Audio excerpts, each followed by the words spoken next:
자, 오늘은 마가복음 3장 20절에서 35절까지 말씀을 가지고 같이 이야기를 나누겠습니다. 자, 언제나처럼 먹어야 되는데 언제나처럼 예수님이 가시는 곳에 사람들이 몰려들었습니다. 집에 들어가셨는데 무리가 다시 모여들었죠. 이 장소는 계속 지금 갈릴리 바닷가 근처에 있는 가버나움이라는 동네에서 벌어지고 있는 일이에요. 아마 이 동네는 베드로가 살던 동네로 보통 알려져 있는데 뭐 정확한 거는 모릅니다. 어떻든 갈릴리 바다 근처에 있는 가버나움에서 일이 벌어지는데 어떤 집에 들어갔는데 사람들이 알고 또 역시 몰려듭니다. 그래서 예수님이 그들에게 말씀을 전하고 뭐 또 병도 고쳐주시고 귀신도 쫓아내고 이런 일을 하느라 먹을 겨를도 없는 이런 상황이 되었어요. 이제 이게 일상이 되어버렸죠. 자, 이런 상황에서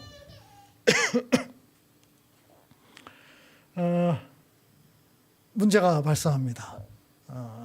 예수님에 대해서 소문이 좀 안 좋게 퍼진 거예요. 그 소문은 예수님은 미쳤다 또는 귀신 들렸다 이런 얘기입니다. 그러니까 그 당시는 종교적 사회였기 때문에 뭐가 좀 안 좋으면 귀신 들렸다는 얘기를 많이 했거든요. 그러니까 예수님 좀 이상하다. 이제 이야기가 가족들에게까지 갔습니다. 그래서 가족들이 이야기를 듣고 붙잡으러 온 거예요. 근데 이 가족들은 어디 살고 있냐면은 나사렛이라는, 예수님이 원래 그 고향을 나사렛이라 그러죠. 나사렛 예수 이렇게 하듯이 가버나움과 나사렛은 한 50km 정도 떨어져 있는 그런 거리입니다.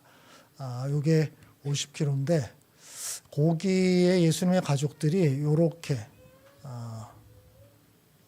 이렇게 있어요. 그러니까 예수님이 보통은 맏아들이고 우리 성경에 나왔듯이 요셉과 마리아가 결혼하기 전에 어떤 성령으로 잉태돼서 예수님이 태어났고 그 이후에 정상적인 결혼 생활을 해서 자식들을 계속 낳은 걸로 나타납니다. 그래서 나중에 6장에 가게 되면 예수님의 동생들이 나와요. 거기 최소한 4명 정도 나오고 여동생들도 있다고 나오는데 이게 복수형으로 나오기 때문에 2명 이상이 있었을 거다. 이렇게 추정을 합니다.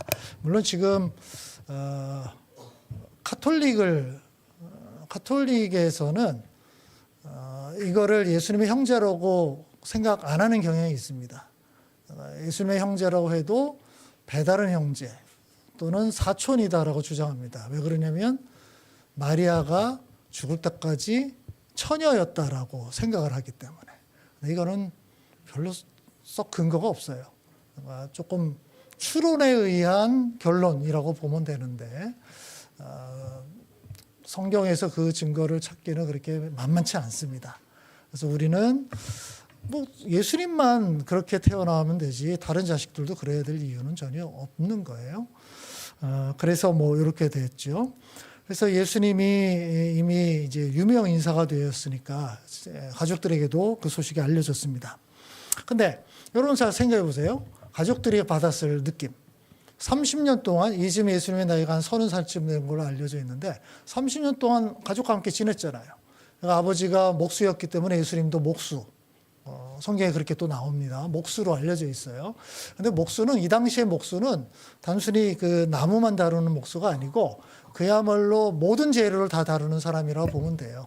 그래서 그런 일을 하고 있는 사람이었어요. 30년 동안 했어요. 근데 어느 날 갑자기 가출을 했어요. 그죠? 갑자기 집을 떠났어요. 그러고 나서 들려오는 소문이 가서 뭐 이상한 얘기하고 당시 지도자들과 싸우고 뭐 귀신 쫓아낸다고 이러니까 가족들의 입장에서 보면 이게 의아하게 생각할 수밖에 없어요. 왜냐하면 30년 동안 전혀 보지 못한 모습이거든요. 그죠? 뭔가 낌새가 있었으면 그럴까 보다라고 생각할 텐데 그런 게 전혀 없었단 말이에요. 그런데 나가서 들려오는 소문을 들어보니까 뭐 이런저런 이야기들을 쭉 하고 있는 거예요. 자, 요게 지금 지도입니다. 저 갈릴리 호수 있죠? 저기 보면 빨간색 위쪽에 있는 게 가버나움이고요. 그다음에 왼쪽에 빨간색 나사렛이 있죠? 여기 한 50km 정도. 위쪽에 갈릴리고 쭉 아래로 내려가면 요단강이에요. 저게. 여기 요단강으로 내려가고 사해로 쭉 떨어집니다. 이스라엘은 이제 지형이 이렇게 되는 거고요. 자, 그래서 가족들이 예수님을 잡으러 길을 떠났어요. 그러니까 미쳤다라고 생각을 하니까 그러면 가족이 책임을 져야 되지 않겠나. 그래서 50km의 길을 가위로 떠납니다. 자, 그 중간에 또 다른 일이 벌어집니다. 그 또 다른 일은 예루살렘에서 율법학자들이 이 가버나움에 옵니다. 근데 이 사람들도 비슷한 생각을 한 사람이에요. 예수님이 귀신 들렸다. 귀신에 사로잡혔다. 이렇게 생각을 해서 이 사람들이 예수님과 논쟁을 하고 또 예수님을 제어하려고 옵니다. 근데 여기 이제 재미난 이제 상황인데요. 이게 이제 아이러니한 상황인데 이게 뭐냐면은 예수님이 지금 귀신을 쫓아내는 거를 이 사람들이 부정을 하지는 못하는 거예요. 너무나 많은 증거들이 있으니까. 근데 그렇다고 그거를 인정을 해주면 안 되잖아요. 그렇죠? 그 당시에 보통은 귀신을 쫓아내는 데는 하나님의 능력을 받아서 하는 거라고 생각을 했단 말이에요.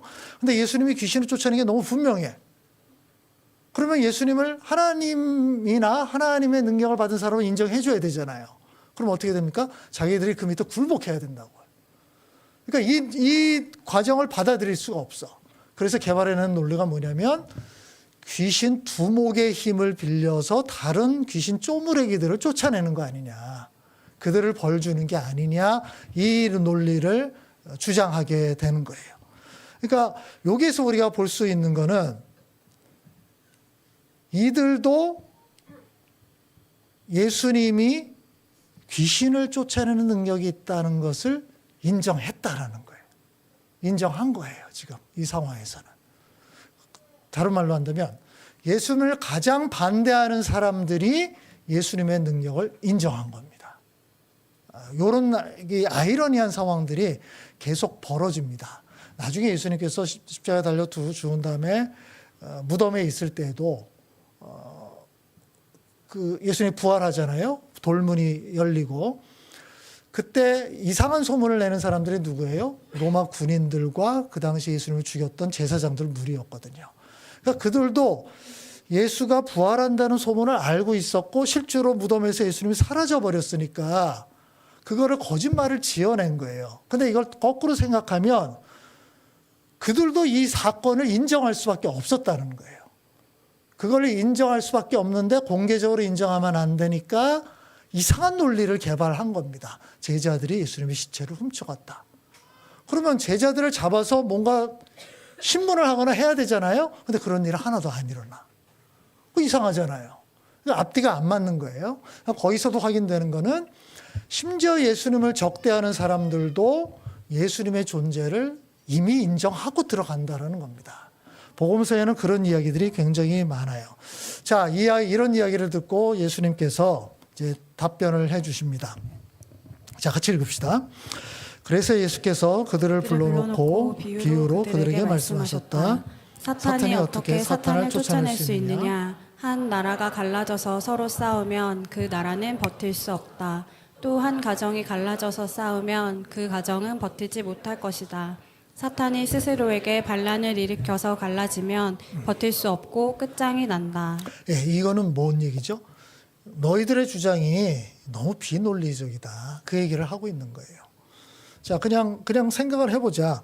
사탄과 사탄 쫄개도 어떻든 같은 목적으로 뭉친 존재들 아니냐. 근데 자기네들끼리 싸우면 그 사탄의 나라가 무너지지 않겠냐. 그 너희들 같으면 그렇게 하겠냐. 안 하지 않냐. 내가 지금 사탄을 쫓아내고 있다. 그들이 내 앞에서 벌벌 떨면서 쫓겨나가고 있다? 왜 그렇겠냐? 왜냐하면 그들은 자기 일을 하고 있는데 사람들을 괴롭히는 일을 자기 본분에 충실하게 하고 있는데 내가 사탄이라면 왜 그들을 쫓아내겠냐? 이건 내분이 일어나는 거 아니냐? 그게 무슨 얘기예요? 너희들의 나를 공격하는 것이 얼마나 비논리적인 거냐? 지금 그 얘기를 하고 있는 겁니다. 그렇게 될 수가 없다라는 거예요. 그래서 예수님께서 오히려 내가 귀신, 사탄을 쫓아내는 거는 사탄과 내가 적대 관계이기 때문에 가능한 일이다. 이게 일반적인 상식이지 않냐? 그 얘기를 27절에 얘기합니다. 같이 읽읍시다. 먼저 힘센 사람을 묶어놓지 않고서는 아무도 그 사람의 집에 들어가서 세간을 털어갈 수 없다. 묶어놓은 뒤에야 그 집을 털어갈 것이다. 예, 이건 좀 예수님의 자신을 좀 빗대서 이야기하는 건데요. 그러니까 내가 사람을 자유롭게 만든다. 이거를 이렇게 들어가서 그 세간을 털어간다는 식으로 비유를 한 거예요. 그렇게 하려면 그 집을 지키고 있는 세력들을 먼저 제압해야 되지 않겠냐. 그게 바로 귀신들이고 사탄들이다. 그럼 내가 하는 일은 뭐냐면 그 사람들을 해방시키기 위해서 그들을 붙잡아 두고 못 살게 굴고 있는 이 귀신들을 내가 제어하고 있는 거다. 이게 논리적이지 않겠냐. 그죠? 그래서 결과들을 봤더니 진짜 사람들이 귀신 들렸던 사람들이 예수님한테 고침받고서 자유로워졌거든요. 다 온전한 정신으로 돌아왔잖아요. 바로 그렇게 해석하는 것이 맞다라고 얘기하는 거예요. 그러면 내가 귀신이거나 귀신의 힘을 빌려서 이런 일을 한다라고 주장하는 것은 얼토당토하는 일이다. 너무 비논리적인 일이다라고 말씀을 하고 있는 겁니다. 그러면서 이제 여기서 이제 예수님께서 공세로 전환합니다. 지금까지 이제 설명한 거예요. 내가 사탄의 권세, 사탄이 아니다라고 설명을 했어요. 그러고 나서 이제 너희들의 진짜 문제가 뭐냐? 요거를 공격적으로 제시합니다. 28절에 30절까지입니다. 같이 읽읍시다. 내가 진정으로 너희에게 말한다. 사람들이 짓는 모든 죄와 그들이 하는 어떤 비방도 용서를 받을 것이다. 그러나 성령을 모독하는 사람은 용서를 받지 못하고 영원한 죄에 매인다. 예수께서 이 말씀을 하신 것은 사람들이 그는 악한 귀신이 들렸다 하고 말하였기 때문이다. 네. 자, 이제 예수님께서 공세로 전환을 하는데요. 그 전환하는 이제 논리가 크게 두 가지로 구성되어 있습니다. 첫 번째는 사람들이 짓는 모든 죄와 비방은 용서받을 수 있다. 다른 말로 한다면 하나님은 우리가 짓는 어떤 죄도 우리가 하나님께 나와서 용서를 구하면 다 용서하신다. 그게 안 될 죄는 없다는 거예요. 심지어 사람을 죽인 사람도 우리 사회에서는 제일 나쁜 죄라고 치잖아요. 근데 그런 사람도 하나님께 용서받을 수 있다. 그게 불가능한 건 아니다라고 이야기를 하는 겁니다. 이게 이제 첫 번째입니다. 근데 두 번째. 단 한 가지 용서받지 못하는 게 있다. 그거는 성령을 모독하는 거다라는 거예요. 자, 요 얘기를 하려고 앞부분에 첫 번째로 얘기를 한 거죠. 모든 죄 다 용서받을 수 있어. 근데 딱 한 가지만 예외야. 성경을 모독하는 거. 그 성경이 모독하는 건 뭘까요? 이게 궁금해지는 거예요. 그래서 기독교 역사에서도 이 부분을 가지고 굉장히 논쟁을 많이 합니다. 이게 도대체 무슨 죄일까?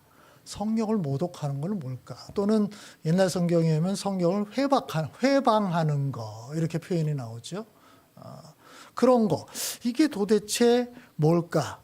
요거는 이제 앞에 구절에서 나온 거예요. 자, 요 다시 들어가면 어디입니까? 여기. 요 30절에 맨 뒤에 보면 예수께서 이 말씀을 하신 것은 사람들이 그는 악한 귀신이 들렸다 하고 말하기 때문이다. 요게 지금 예수님의 설명입니다. 무슨 얘기예요? 예수님이 귀신을 쫓아내는 능력을 보여줬어요. 또는 병자를 고치는 능력도 보여줬습니다. 이게 너무나 분명했어요. 그래서 예수님의 반대자들도 인정했다 그랬잖아요. 그걸 부정할 수 없었다 그랬잖아요. 예수님이 이런 능력을 분명히 보여주고 있는 거다. 그거는 뭐 누구도 부정할 수 없어요. 근데 그 다음 단계에서 문제가 발생합니다. 대부분의 사람들은 이게 다 하나님에게서부터 나오는 겁니다 라고 인정을 했는데 이 율법학자들은 어떻게 해석을 했다? 사탄에게서부터 나온 거다라고 해석한 거예요. 이게 성령을 모독하는 거다라는 겁니다. 성령님께서 하신 일이라는 게 너무나 분명해요. 그렇죠? 그 증거가 너무나 분명히 드러났어요. 그런데 끝끝내 그걸 인정하고 싶지 않은 거예요. 그렇죠? 인정하고 싶지 않은 거예요. 계속 고집을 부리는 겁니다. 그래서 갖다가 되는 논리가 이거는 귀신의 세력을 이용해서 그렇게 하는 거다라는 뜻이에요. 예수님께서 확실하게 자신의 존재를 보여주었는데도 그거를 믿지 않는 거예요. 자, 요거를 이제 좀 더 이렇게 더 설명하며 있는 것처럼 하나님의 존재와 그의 능력이 부정할 수 없을 정도로 분명하게 나타났어요. 그리고 체험을 했어요. 근데 그걸 안 믿어요. 끝까지 어떻게 안 믿기로 작정하는 거예요. 고집을 계속 부리는 겁니다. 그거는 너무나 분명한 것조차 믿지 않으려는 거잖아요. 그러니까 믿을 수밖에 없는 상황인데도 어떻든 안 믿겠다라는 거. 이거는 어떤 방법이 없다. 이거는 다른 말로 한다면 그냥 같은 얘기예요. 결국은 네가 끝까지 거부하는 거 아니냐. 그건 뭐 어떤 다른 방법이 없지 않냐. 그러면 구제할 방법이 없다. 근데 그게 바로 성령을 모독하는 거고 성령을 회방하는 것이고 그래서 이거는 용서받을 수 없다. 끝까지 네가 거부하는데 뭐 어떻게 하겠냐. 하나님께서 내가 너에게 이런 것도 보여줬고 저런 것도 보여줬고 이런 증거도 보여줬고 이렇게 체험도 했고 다 했는데도 하여튼 계속 안 믿으려는 고집을 끝까지 부리고 있는 거예요. 이런 상황은 뭐 어떻게 구제할 방법이 없지 않냐 이런 겁니다. 그러니까 어떤 특별한 종류의 죄가 아니라 어떤 죄 항목, 뭐 다른 사람 뭐 죽였느냐, 뭐 사기를 쳤느냐 이런 종류의 죄가 아니라 너무나 분명한 하나님의 모습을 보고도 또는 그런 체험을 하고도 그런 증거가 분명히 드러났음에도 불구하고 그걸 끝까지 인정하지 않으려는 것. 이것을 예수님께서 이렇게 표현하는 거다라고 생각을 하면 됩니다. 그럼 여기서부터 우리가 적용할 수 있는 것들이 그냥 바로 두 가지가 나오죠. 아까 예수님께서 첫 번째 말씀하신 것처럼 우리가 짓는 모든 죄 다 용서받을 수 있다는 거죠. 이미 요한일서 1장 9절에 이 약속이 또 되어 있습니다. 우리가 우리 죄를 자백하면 하나님의 신실하고 의로우신 분이셔서 우리 죄를 용서하시고 모든 불의에서 우리를 깨끗하게 해주죠. 모든 불의에서. 예외 없다라는 거예요. 그 구약 성경에 보면 이런 죄를 지은 대표적인 인물이 다윗이잖아요. 그렇죠? 다윗은 겹겹이 죄를 지었죠. 보통 한 가지 잘못을 저지르면 그걸 또 덮으려고 그 다음 잘못을 계속 저지르잖아요. 한 번 거짓말하면 거짓말을 바로 인정하면 되는데 그거를 또 숨기려고 또 다른 거짓말을 계속 만들어내는 거죠. 우리 지금 내란 재판에서 계속 보고 있는 거 아닙니까? 나와서 계속 변명하는데 계속 이게 꼬이고 있는 거예요. 거짓말이 계속 낳고 있는 겁니다. 다윗이 바로 그런 상황이었잖아요. 처음에 간음죄를 지었어요. 그걸 덮으려고 어떻게 합니까? 살인죄까지 저지르잖아요. 이게 계속 악화되는 거예요. 그런 정말 가장 나쁜 죄를 저지른 다윗인데도 결국은 용서받았죠. 그래서 예수님의 조상이 되는 은혜까지 누리게 됐어요. 그런 예를 보면 하나님 앞에서 용서받지 못할 죄는 없다라는 겁니다. 용서받지 못할 죄는 없다라는 거예요. 저는 이 부분이 우리 기독교인들도 중요하지만 우리 사회에서도 굉장히 중요하다고 생각을 해요. 근데 우리 사회는 솔직히 말해서 이렇게 가지 않습니다. 우리 사회에서는 어떤 종류의 죄는 그 사람 죽을 때까지 사회가 용서하지 않는 경우들이 있어요. 그 사람이 회개하고 충분히 벌도 받았고 그 응당한 대가도 치렀는데도 사회가 용서하지 않는 경우들이 종종 있어요. 저는 굉장히 언페어하다고 생각이 드는데 어떤 그런 종류의 것들이 있습니다. 요거는 그 다른 사람들이 그냥 자기의 울분을 그 사람을 쏟아내는 거라고 저는 생각을 해요. 그냥 막 쏟아내는 이런 경우들이 종종 있습니다. 어떻든 그러나 하나님은 그렇지 않다는 거예요. 어떤 종류의 죄를 지어도 그 사람이 내 앞에 와서 회개를 하고 잘못했습니다. 제가 돌이키겠습니다. 한다면 다 받아준다라는 겁니다. 그러나 두 번째, 그리스도인이었다가 신앙을 버리고 교회를 떠난 사람들 중에 성령의 역사를 완전히 부정하면서 믿기를 거부하는 사람들이 있을 수 있어요. 제가 한번 얘기를 한 적이 있을지 모르겠는데 댄 바커라고 하는 전직 목사가 있습니다. 전직 목사예요. 이 사람은 10대 때 이미 성령 체험을 합니다. 성령이 아주 확실한 체험을 해요. 그래서 10대 후반부터 열심히 복음을 전하는 일에 매진합니다. 정말 열심히. 그래서 교회도 섬기고 뭐 다른 나라에 가서 선교도 하고 뭐 선교도 그냥 단순히 뭐 일주일 뭐 단기 선교 이게 아니라 한 번 가면 2년씩, 3년씩 이렇게 가서 복음도 전하고 나중에는 교회도 설립해서 교회에서 담임 목사로 섬기기도 하고 거의 20년 이상을 그렇게 섬겼어요. 그러다가 나중에 자유주의 신학을 접하게 됩니다. 자유주의 신학은 인간 이성이 모든 걸 판단하는 기준이 돼요. 자, 그걸 딱 접하게 되니까 자기가 지금까지 믿어왔던 것, 체험했던 것들을 재해석하게 됩니다.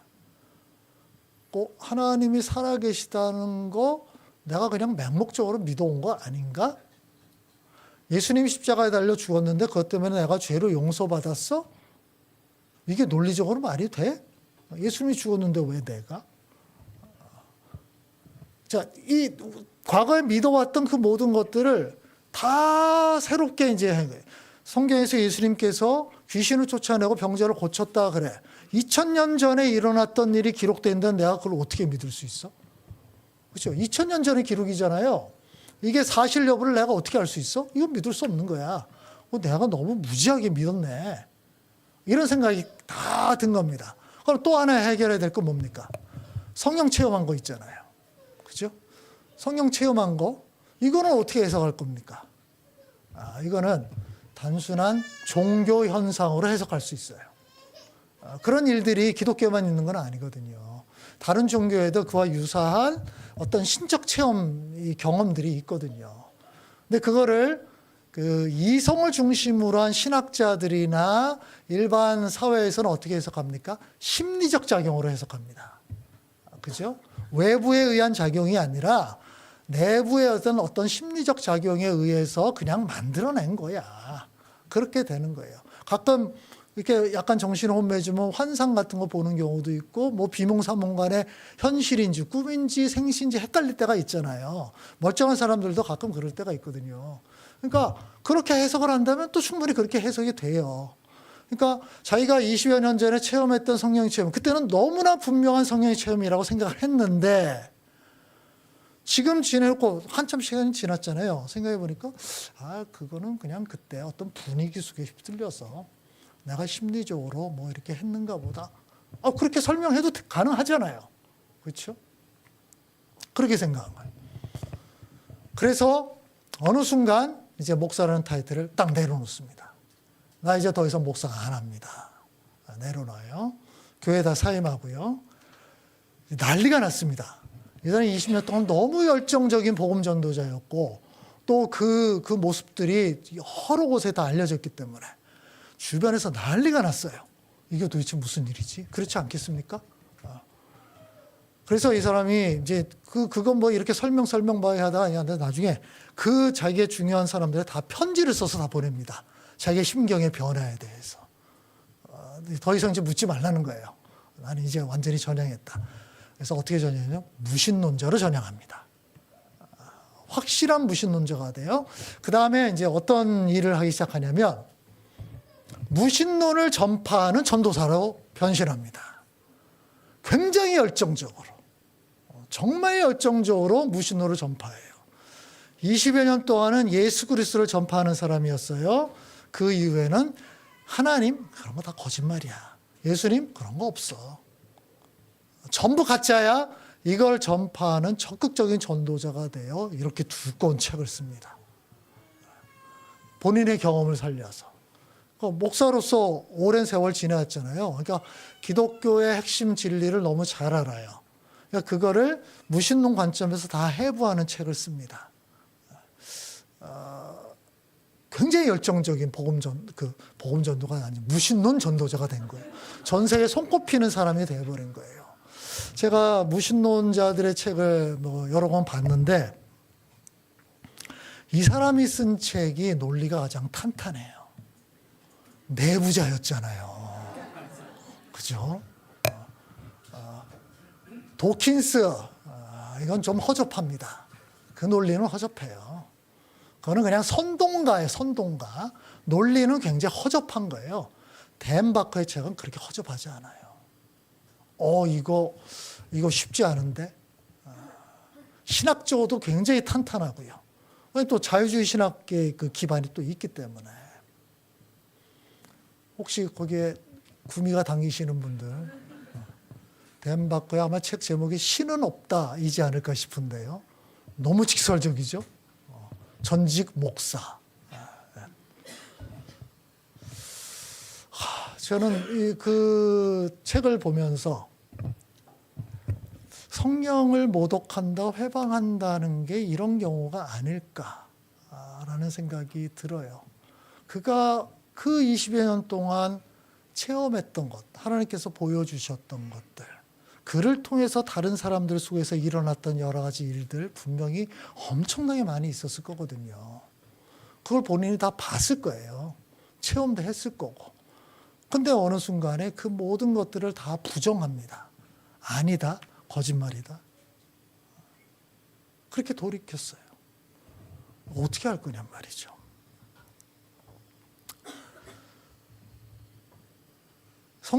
예수님께서 자기를 비방하고 비난하고 이렇게 하는 건 다 좋은데 너희 눈앞에서 벌어지고 있는 너무나 분명한 일들 그거는 그냥 솔직하게 평가하고 받아들일 건 받아들이는 게 필요하지 않겠냐.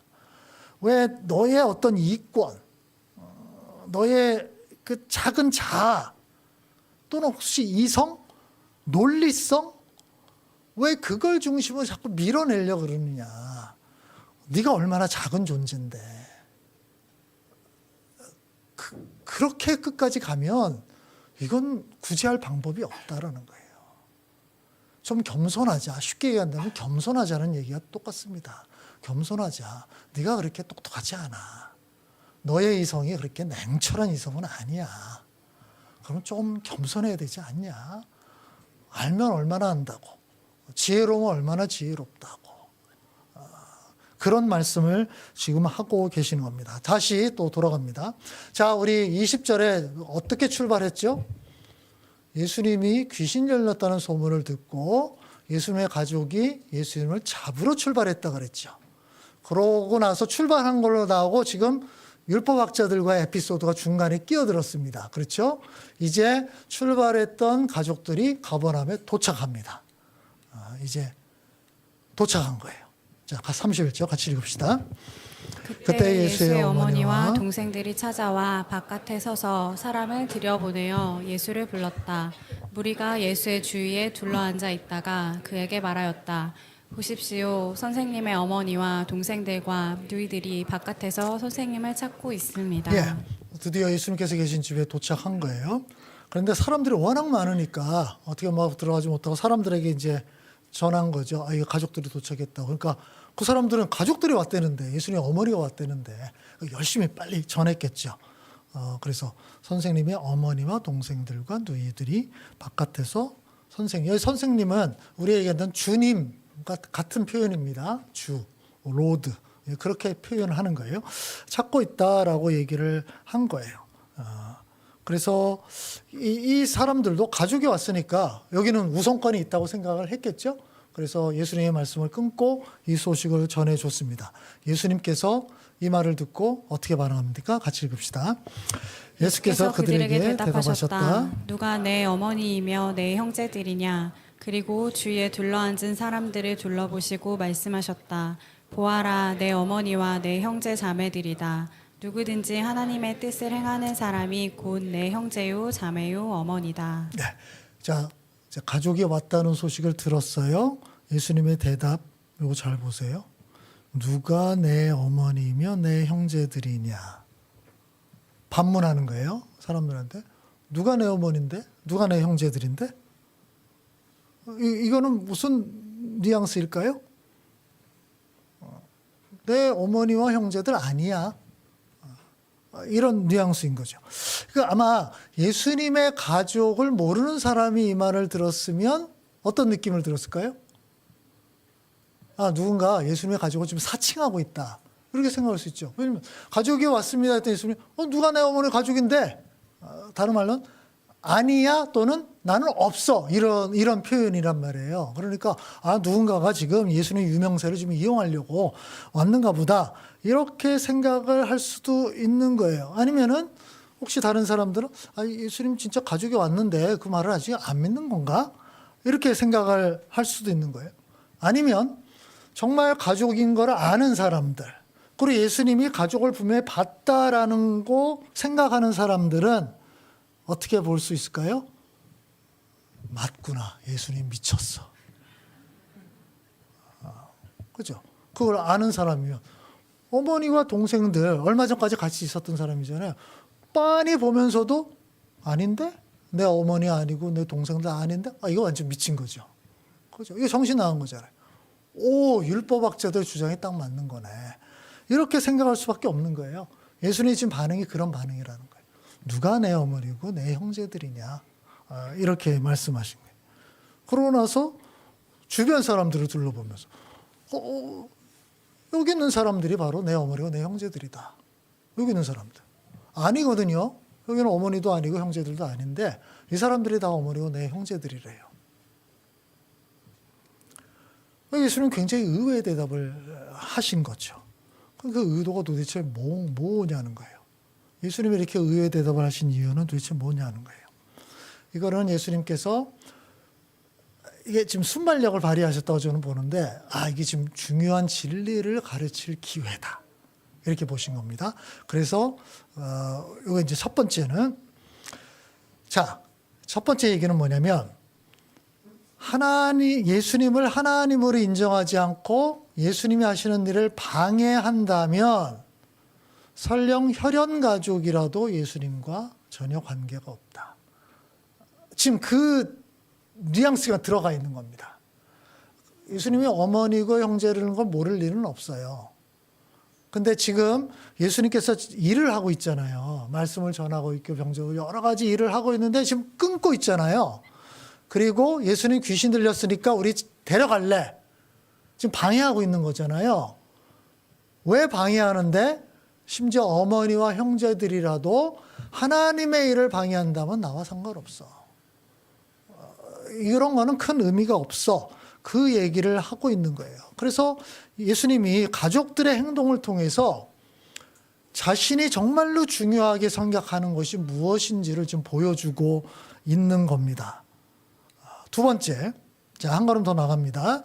예수님이 이 사건을 통해서 혈연, 육체적 가족보다 영적 가족이 더 중요하다는 것을 가르칠 기회로 삼으십니다. 이건 두 번째 페이지. 누가 내 어머니고 형제냐? 여기 있는 사람들이, 그죠? 여기 있는 사람들이 내 어머니와 형제들이다라고 얘기를 해요.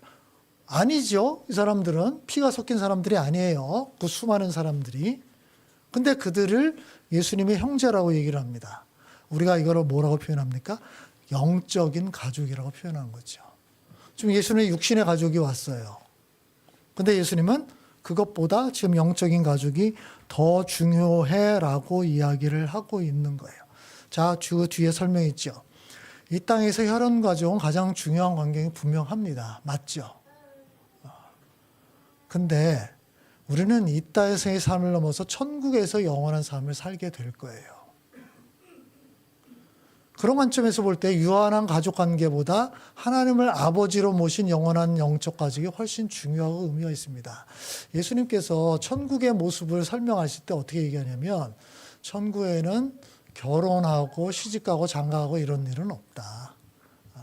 그렇게 말씀하십니다. 그러니까 지금 결혼하고 가족관계라는 건 이 땅에 사는 동안에 의미가 있는 거지 천국에 가면 이게 어떤 면에서 하나님의 영적 가족 그 안에 다 녹아지기 때문에 그게 더 중요한 거잖아요. 그것만 남는 거다. 그 말씀을 하시는 거예요. 근데 그 영적 가족은 지금 여기에서부터 출발된 거잖아요. 그렇죠? 하나님을 믿는 사람들이 가족이 됐는데 그거는 천국에서까지 쭉 연결이 되는 거예요. 영원히 연결이 되는 거잖아요.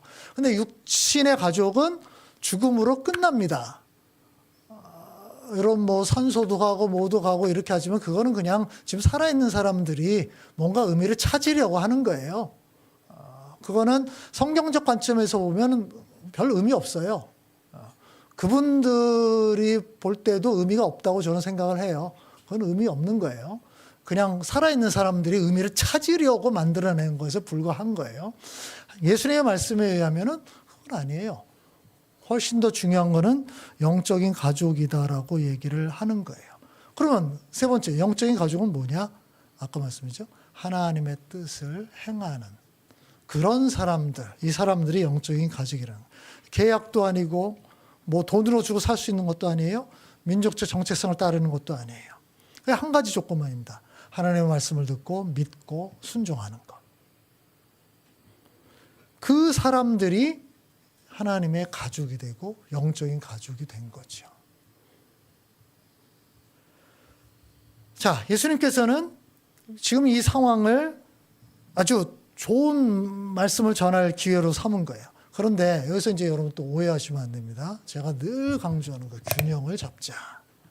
균형을 잡자. 자, 이 얘기를 듣고 예수님께서 누가 내 어머니고 누가 내 형제들인데 자, 이 얘기를 마리아와 동생들이 들었다고 합시다. 어떤 느낌이었을까요? 네? 어떤 느낌이었을까요? 역시 미쳤구나. 그건 그렇죠. 정신 나간 거잖아요. 또는 섭섭하다. 이럴 수도 있을 거예요. 그렇죠? 이게 이제 유명해지더니 이제 완전히 가족도 완전히 생까는 건가? 우리가 너무 창피한가? 그럴 수도 있어요. 저 촌에서 그 여행하느라 또 행색이 몰골이 또 뭐 별로 좋지 않았을 거잖아요. 그러니까 애써 모른 척하는 듯한 느낌도 있지 않겠어요? 여기 수많은 사람들이 지켜보고 있는데 예수님은 지금 이게 위에 올라가 있는데 가족이라고 또 애게게 아이고 이 꾀지지한 모습으로 괜히 모른 척 이런 느낌도 가질 수 있잖아요. 그럴 수 있을 거예요. 그런 모습이 있어요. 근데 예수님은 혈연 가족을 잊거나 버린 적이 없어요. 예수님 나중에 보면 제자들의 가족들에 대해서도 챙기시는 모습도 있는데 맨 마지막 십자가에 달려 돌아가실 때 마지막 유언을 하죠. 제자 요한에게 어머니 마리아를 부탁합니다. 마지막 십자가에서 이제 우리의 7마디 말씀을 하셨다 그러잖아요. 지금 중요한 순간이잖아요. 죽기 일보 직전이니까. 그러면 우리가 볼 때 하나님 나라에 관한 일들 굉장히 뭐 못다한 그런 이야기들이 많을 거잖아요. 그죠? 근데 그 몇 마디 안에 어머니를 부탁하는 이야기를 집어넣습니다. 거기 앞에 있는 요한에게 그 앞에 어머니 마리아가 있었거든요. 쉽게 얘기한다면 이 어머니를 부탁한다. 내 어머니처럼 좀 모셔달라. 이건 굉장히 짠한 장면입니다. 지금 자식이 먼저 죽는 거잖아요. 그걸 어머니가 보고 있는 거잖아요. 자기 아들이 죽고 있는 상황을.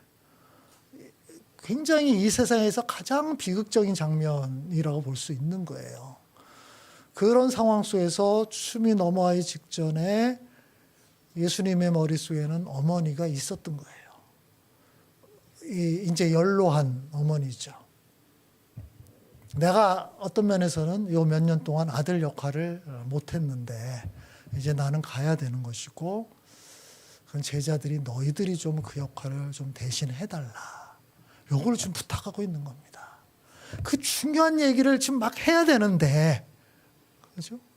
근데 그 속에 이거를 집어넣었다는 것은 아까 누가 내 어머니고 누가 내 형제인데 이렇게 할 때는 너무 완전히 그냥 육신의 가족을 완전히 무시하는 것처럼 보였는데 아니었다는 거죠.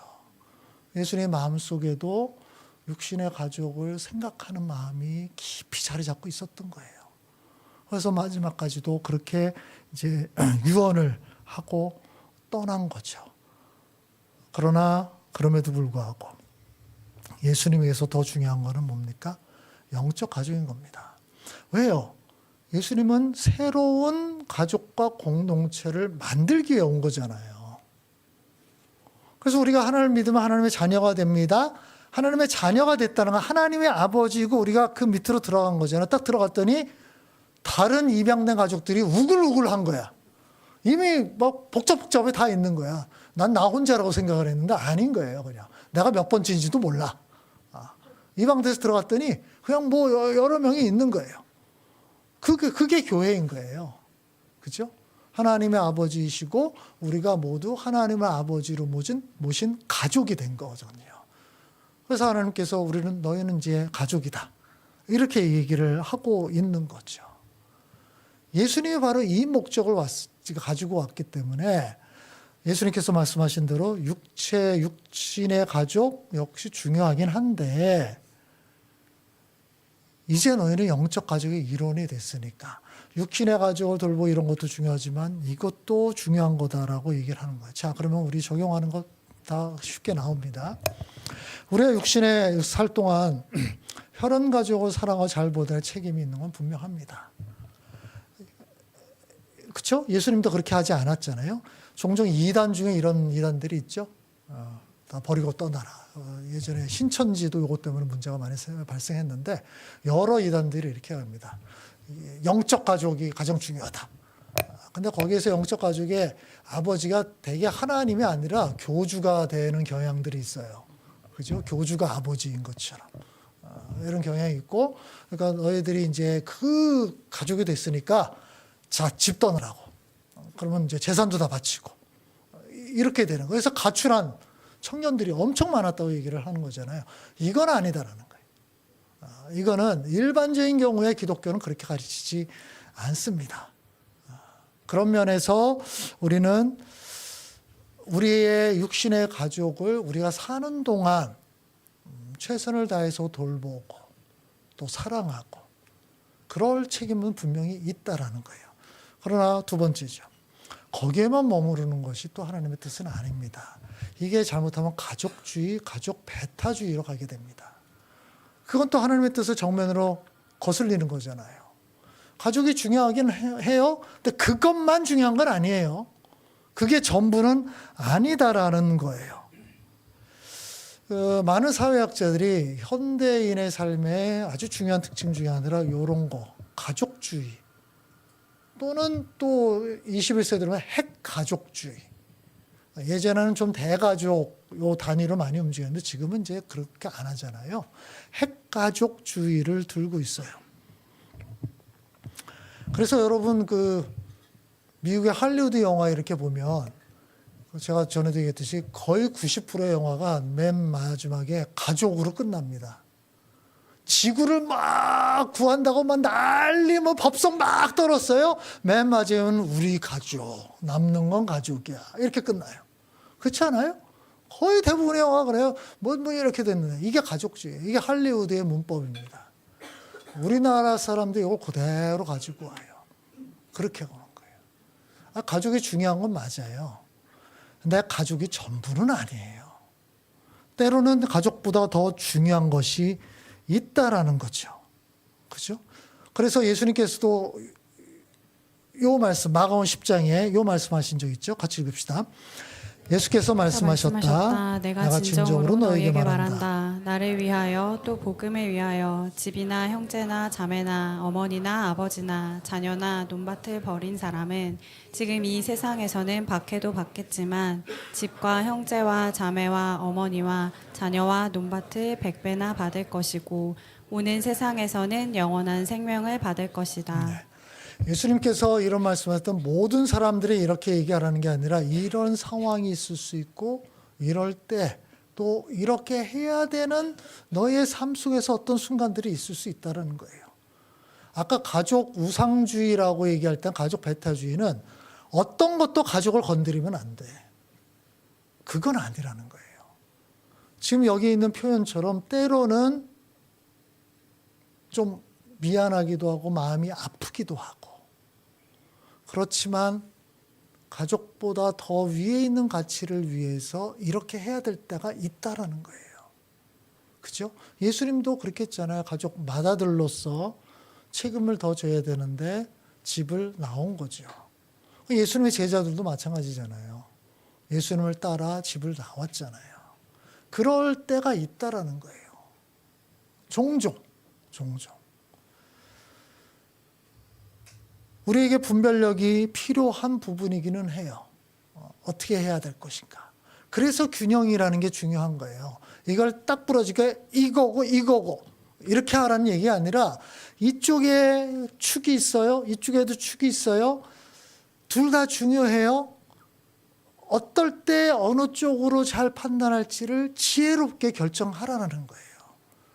이걸 명확하게 얘기하기 어렵습니다. 그래서 늘 민감하게 한편에서는 내가 너무 가족 이기주의에 빠져 있는 거 아닐까? 이 경계심을 또 가지고 또는 내가 이 영적 가족에만 너무 이렇게 하다가 이걸 또 너무 무시하는 거는 아닐까? 그 사이에서 계속 왔다 갔다 하면서 살 수밖에 없어요. 우리 기독교인의 삶은 그런 겁니다. 그래서 이제 세 번째 단계로 넘어가면 성경의 전체적인 맥락은 우리는 기본적으로 여러분 생각하세요. 기본적으로 우리는 육신적 가족을 더 챙기게 돼 있습니다. 그죠? 우리는 그렇게 지금까지 수십 년 살아왔으니까 이거는 하지 말라 그래도 기본적으로 다 돼요. 맞잖아요. 그래서 성경에서는 균형을 잡기 위해서 어느 쪽을 더 강조합니까?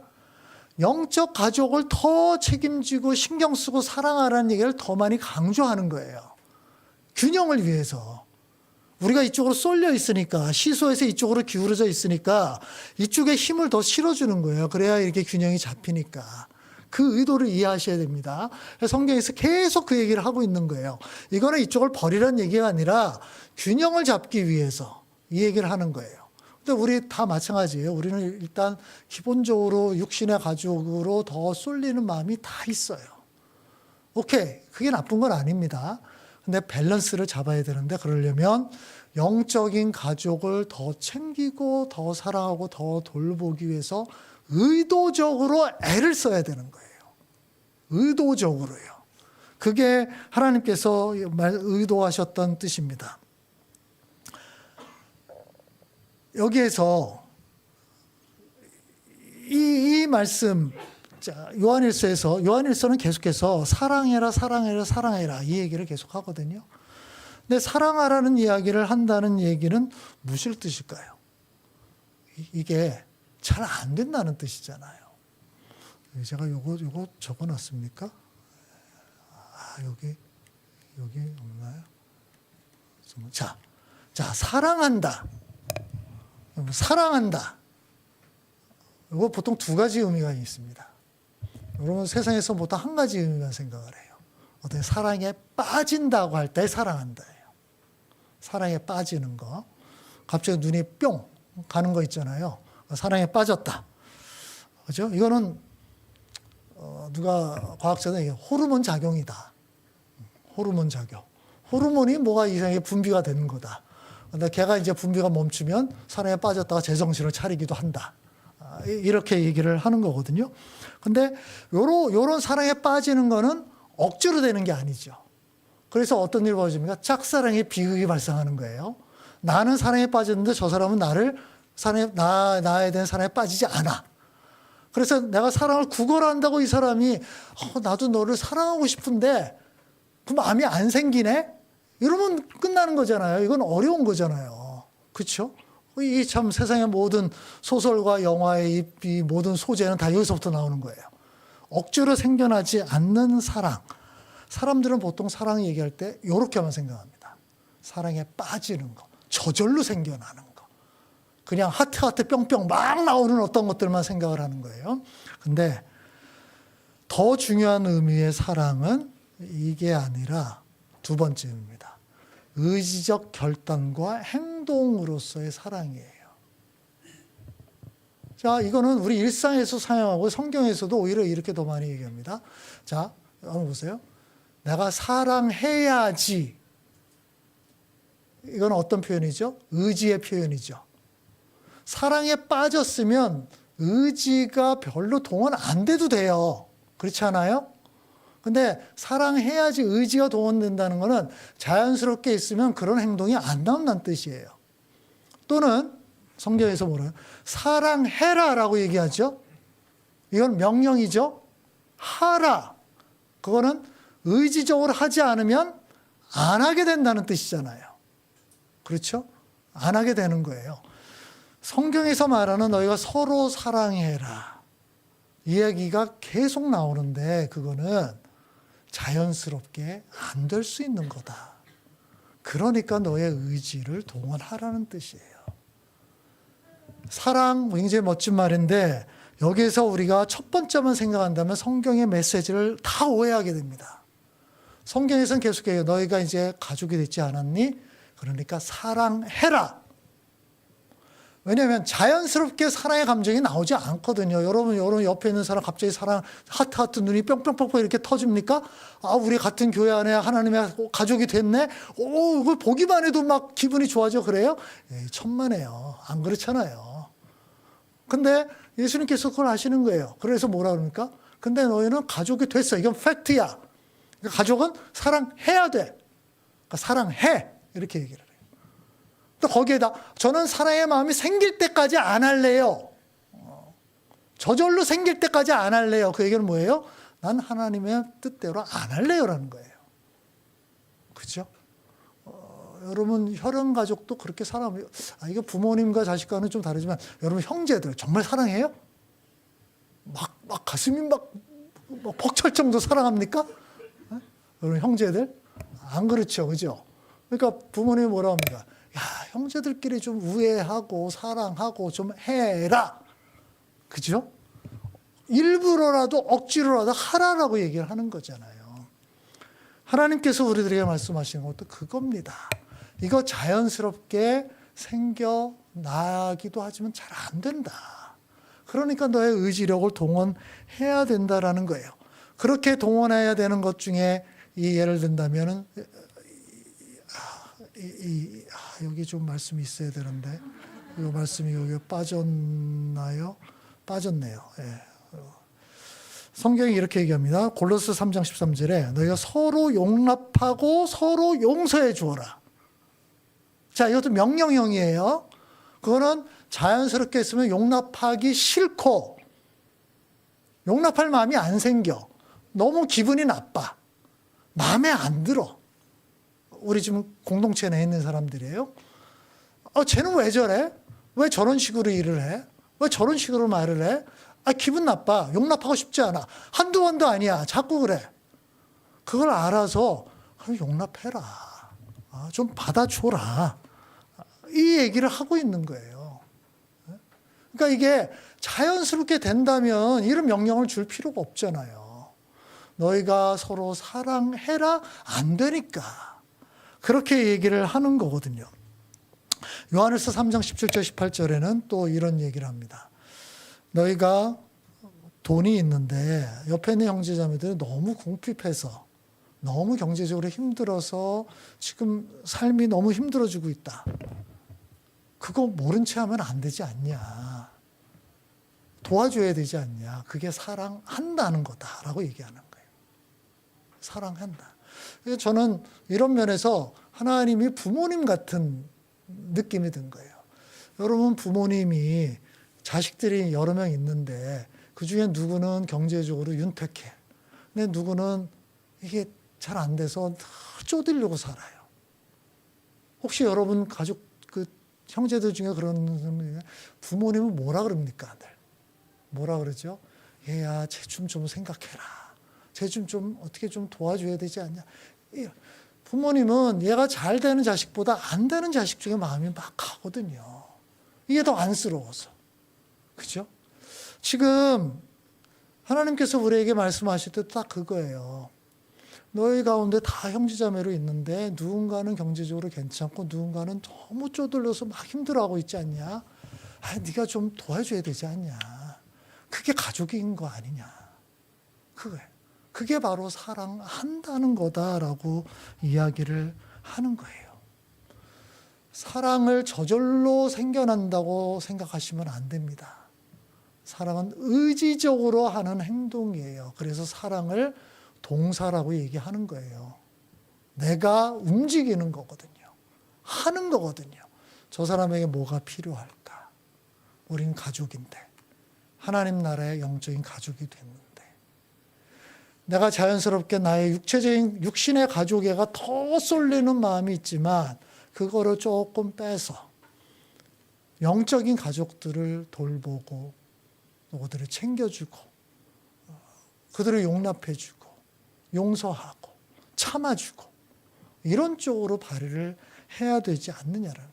지금 예수님께서 예수님의 어머니와 형제들이 찾아왔을 때 지금 요거를 가르칠 기회로 삼고 있는 겁니다. 예수님이 육신의 가족을 무시한 거 아닙니다. 죽을 때까지 마음에 있었어요. 그럼에도 불구하고 우리들에게 더 중요한 것은 하나님을 아버지로 모신 우리 영적인 가족이다. 그럼 서로 챙겨주고 돌봐주고 사랑해야 되지 않느냐. 같이 기도합시다.